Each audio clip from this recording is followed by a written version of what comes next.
je vais revenir un petit peu sur le cœur du sujet, qui était le débat d'orientation budgétaire, au niveau des chiffres notamment. Alors je ne serai pas très long, parce qu'on en a déjà beaucoup parlé, mais j'avais 2 points principaux à mettre en avant. Le premier, c'est, vous y attendez sans doute, c'est celui de la fiscalité. Puisqu'on a beaucoup parlé des hausses de dépenses, voilà, et pourquoi elles étaient induites, mais assez peu finalement des hausses de recettes où on se rend compte que finalement, d'ailleurs, si elles n'avaient pas lieu, on serait en grande difficulté. Mais il faut prendre conscience que ces hausses de recettes sont supportées beaucoup par la fiscalité des ATGiens, et notamment grâce au petit graphique que vous nous avez fourni là, avec l'augmentation de l'évolution des bases par année.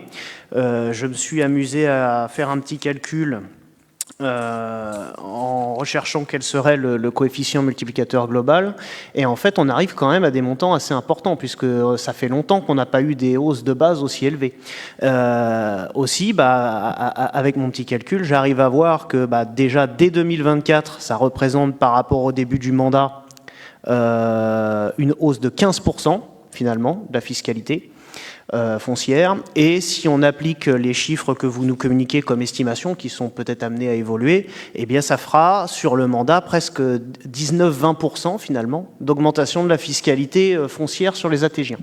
Donc c'est quand même à prendre en compte, et voir que les ATGiens aussi sont sollicités pour faire des efforts considérables vis-à-vis de l'inflation et des dépenses énergétiques, avec cette fiscalité supplémentaire qui leur tombe dessus. Donc ne l'oublions pas. D'autre part, je voulais surtout axer mon intervention sur un point qui est celui de la masse salariale, puisque vous nous l'avez donné dans le détail et avec des chiffres extraits. Donc j'avais déjà une première question sur le détail des évolutions. On note à peu près entre 2023, donc prévision compte administratif, même s'il n'est pas encore établi, et les prévisions 2024 que vous faites, une hausse de 1 300 000 à peu près sur la masse salariale. Or, tout ce qui concerne les augmentations liées au point d'indice, etc., représente à peu près 300 000 euros. Donc ça fait quand même 1 million d'euros autres. Donc si vous pouvez nous expliquer un petit peu à quoi est liée cette évolution, tout en sachant que j'ai déjà quelques pressentiments, en sachant que c'est lié aussi, on le dit régulièrement, mais à votre politique peut-être d'embauche, notamment de cadres, vous l'avez rappelé tout à l'heure, mais j'enfonce le clou, d'autant plus que on verra à la délibération suivante que là, il y a un nouveau directeur encore qui rejoint vos effectifs à la jeunesse.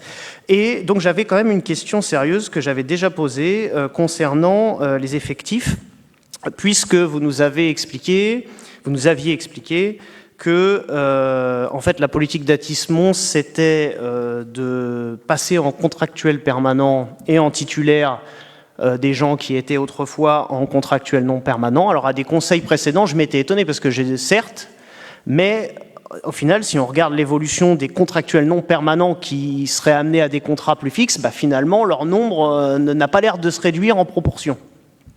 Alors il semblerait que là, vous alliez faire l'effort l'année prochaine, puisqu'on passe de 55 équivalents temps plein en contractuel non permanent à 30, ce qui fait quand même 25 équivalents temps plein de supprimés. Donc là, a priori, votre objectif, on verra, si vous le faites, ça permettrait de réduire. Mais alors, ce que je me pose comme question, peut-être vous pourrez m'éclairer, c'est pourquoi, avec 25 équivalents temps plein supprimés, quand on prend le budget global, comme vous avez fait la répartition entre titulaires contractuels et contractuels non permanents, pourquoi 25 équivalents temps plein, ce qui n'est pas rien, n'engendre finalement qu'une économie de 30 000 euros à peine.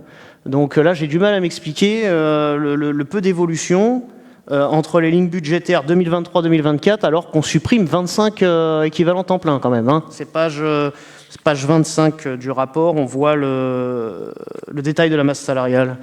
Donc si vous pouviez m'éclairer sur ce sujet, je serais preneur.